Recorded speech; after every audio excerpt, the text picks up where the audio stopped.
take it, one day I'ma kill it, fuck a shot, then take it, one day I'ma kill it, fuck a shot, then take it, one day I'ma kill it, fuck a shot, then take it, one day I'ma kill it, fuck a shot, then take it, one day I'ma kill it.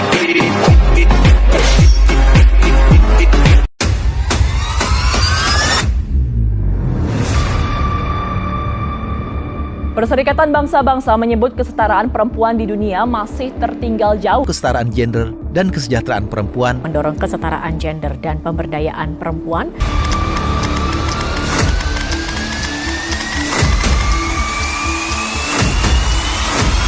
Dalam wawancara dengan tim VOA, Menteri Pemberdayaan Perempuan dan Perlindungan Anak mengatakan kesetaraan perempuan di tanah air bahkan masih menjadi pekerjaan rumah yang panjang.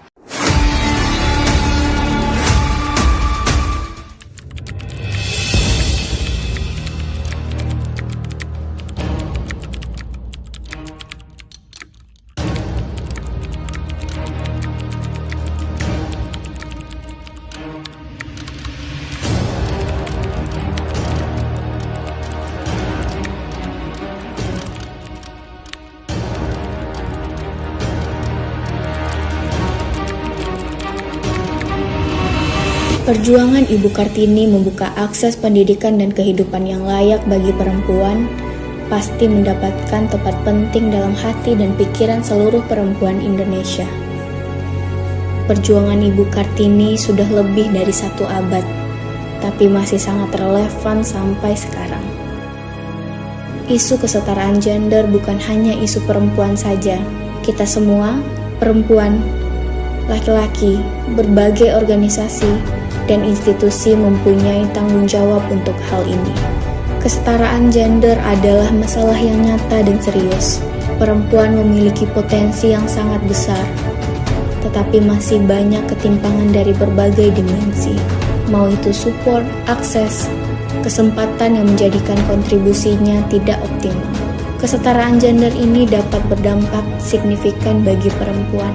Contohnya saja, perempuan rentan menjadi korban kekerasan fisik maupun non-fisik, seperti pemukulan, penyiksaan, dan pemerkosaan. Dalam berkarir, perempuan juga memiliki resiko lebih untuk diputus hubungan kerja dan kehilangan mata pencaharian. Salah satu indikasinya, jumlah angkatan kerja perempuan 25% lebih rendah daripada laki-laki. Perempuan seringkali dibedakan dalam pembayaran upah, bahkan rentan pelecehan dan kekerasan. Perempuan juga sering menanggung beban ganda dalam rumah tangga.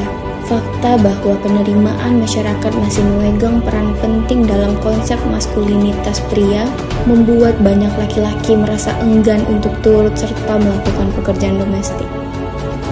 Laki-laki seakan dituntut oleh lingkungan untuk mempertahankan sisinya sebagai pihak yang lebih superior daripada perempuan di rumah, sedangkan pekerjaan rumah dianggap sebagai pekerjaan inferior. Sehingga tugas-tugas rumah tangga lebih cocok dikerjakan oleh perempuan. Padahal pekerjaan rumah seperti mencuci piring, menyetrika pakaian, memasak, seharusnya dapat dilakukan oleh siapapun karena merupakan kemampuan dasar manusia. Seharusnya agar bisa hidup berdampingan dengan nyaman dan setara, kita dapat saling bekerja sama, dimulai dari lingkungan sosial terkecil, yakni keluarga, untuk membagi pekerjaan domestik secara adil.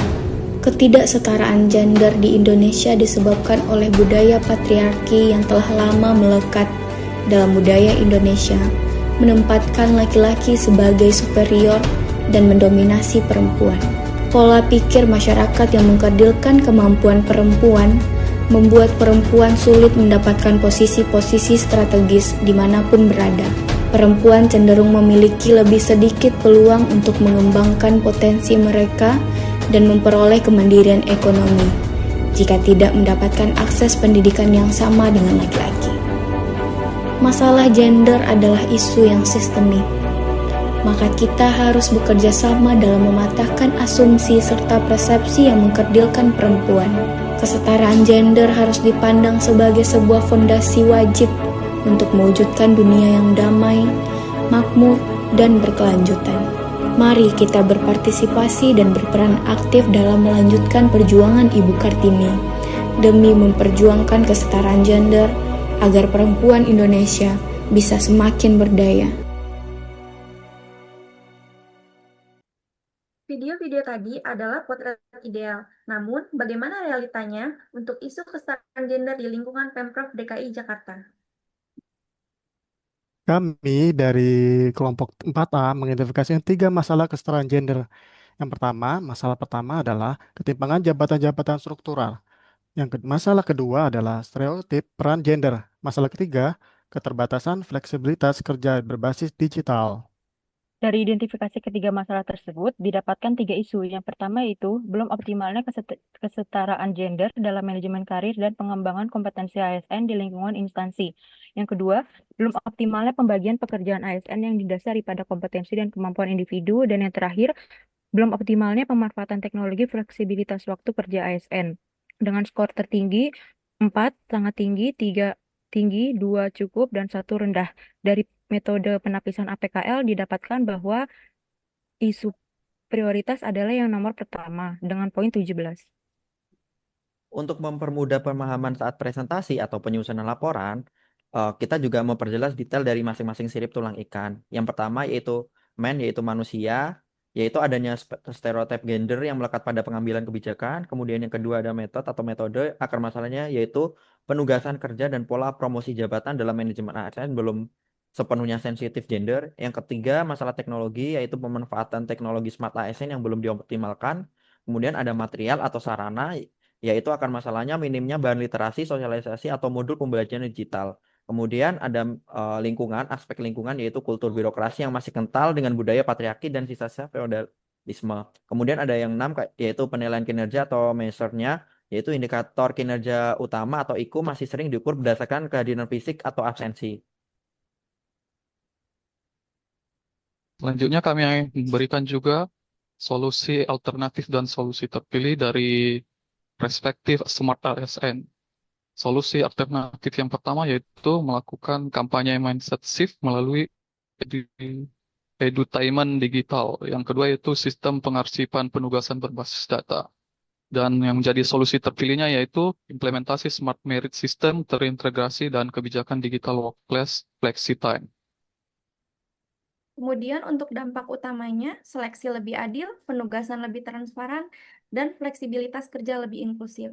Kesimpulan dari kelompok 4 yaitu, kesetaraan gender bukan tentang siapa menandingi siapa, tentang kolaborasi. Saat perempuan mampu memimpin di lapangan dan laki-laki tidak ragu berbagi beban di rumah, disitulah birokrasi kelas dunia akan tercipta.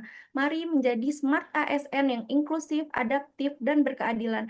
Kami, Anda, kita semua pilar kesetaraan bangsa. Terima kasih. Terima kasih. Terima kasih.